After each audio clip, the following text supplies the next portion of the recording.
السلام علیکم حضور. وعلیکم السلام. میرے ابو کا نام رفیق الرحمان انور ہے اور میرے دادا ابو کا نام لطف الرحمان شاکر ہے. جی حضور میرا پہلا سوال ہے، اگر کسی کو حضرت مسیح موعود علیہ السلام خواب میں نظر آئیں تو کیا وہ خواب سچ ہوتا ہے؟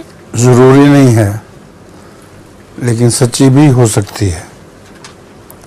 یہ ڈپینڈ کرتا ہے خواب کس مضمون کی ہے اور خواب میں کوئی پیشگوئی کی گئی ہے کہ نہیں. اگر خواب میں کوئی مستقبل کی بات بتائی گئی ہو اور وہ اسی طرح پوری ہو جائے تو پھر وہ خواب سچی ہے. اگر خواب میں فرضی بات ہو تو وہ خواب جھوٹی ہے. یہی حال حضرت رسول اکرم صلی اللہ علیہ وسلم کو خواب میں دیکھنے کا ہے. آپ بعض لوگوں کو خواب میں نظر آتے تھے اور حضرت مسیح موعود علیہ السلام کے کہنے کے مطابق استخارہ کر کے وہ پوچھتے تھے رسول اللہ صلی اللہ علیہ وسلم سے کہ مرزا صاحب سچے ہیں کہ جھوٹے ہیں. تو اللہ تعالیٰ ان کو، اللہ تعالیٰ نہیں، شیطان ان کو کہہ دیا کرتا تھا کہ جھوٹے ہیں.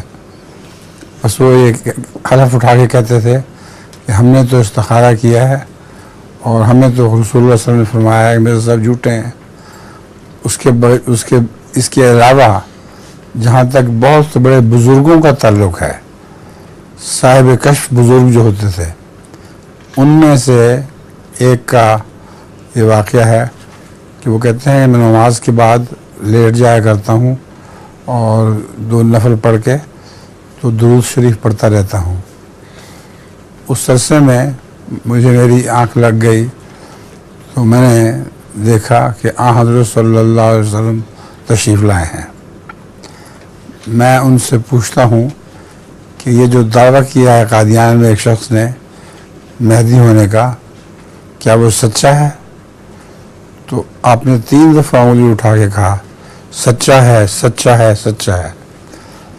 اب یہ جو بزرگ تھے، اس سارے سندھ میں ان کی عزت کی جاتی تھی کیونکہ بہت ہی دعاگو بزرگ تھے. ان کے مقابلے پر ایرا وغیرہ، نتھو خیرہ، ان کی گواہی کی کیا حیثیت ہے؟